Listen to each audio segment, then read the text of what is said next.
गरुड़ पुराण के अनुसार पाप या बुरे कर्म करने वाले लोगों को मरने के बाद भी इसकी सजा भुगतनी पड़ती है। बुरे कर्म करने वाले मनुष्यों को नरक में भेजा जाता है, जहां पर उसे अपने कर्मों का हिसाब देना पड़ता है।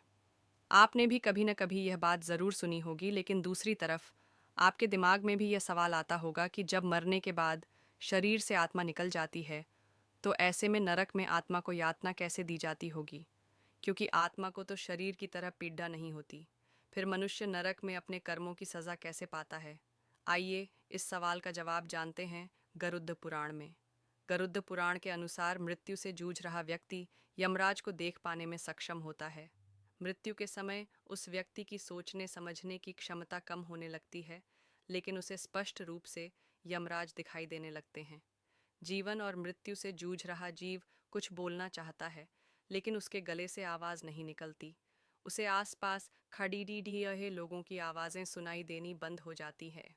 उसे अपने जीवन की धुंधली यादें नज़र आने लग जाती हैं। इसके बाद यमराज उस जीव के भीतर से आत्मा खींच लेते हैं और उसे यमलोक ले जाते हैं। गरुड़ पुराण के अनुसार मनुष्य के जीवन का लेखा जोखा पहले से तैयार होता है।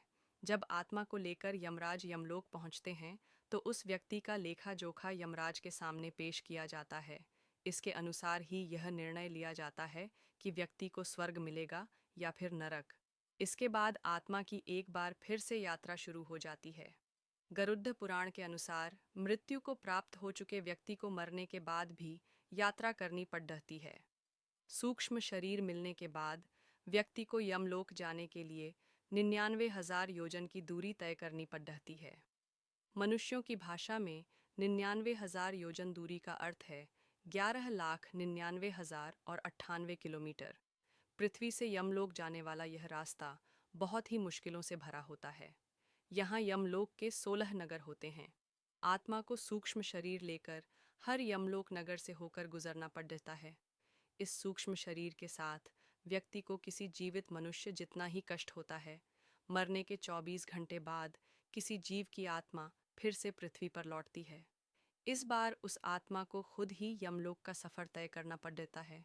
हिंदू धर्म के अनुसार जब कोई व्यक्ति मर जाता है, तो उसकी आत्मा की शांति के लिए और मुक्ति दिलाने के लिए 13 दिनों तक कर्मकांड किए जाते हैं। इन पूजा हवन और 13वीं करने के बाद व्यक्ति का सूक्ष्म शरीर तैयार हो जाता है। यह सूक्ष्म शरीर किसी ऐसे शरीर की तरह ही होता है जो व्यक्ति को पृथ्वी पर जीवन के समय मिला था। इसके बाद 13वें दिन सूक्ष्म शरीर के साथ आत्मा की यमलोक की यात्रा शुरू हो जाती है। इस सूक्ष्म शरीर के साथ आत्मा पैदल चलकर यमलोक पहुंचती है। मनुष्य ने अपने जीवन में अगर बुरे काम किए होते हैं, तो उसे नरक की आग से गुजरना होता है। नरक में पहुंचकर उसे उसके कर्मों अनुसार कई यातनाओं से गुजरना पड़ता है। जैसे अगर किसी मनुष्य ने अपने जीवन में किसी को धोखा दिया होता है, तो उसे लोहे की छाड़ी डीडियों से पीटा जाता है।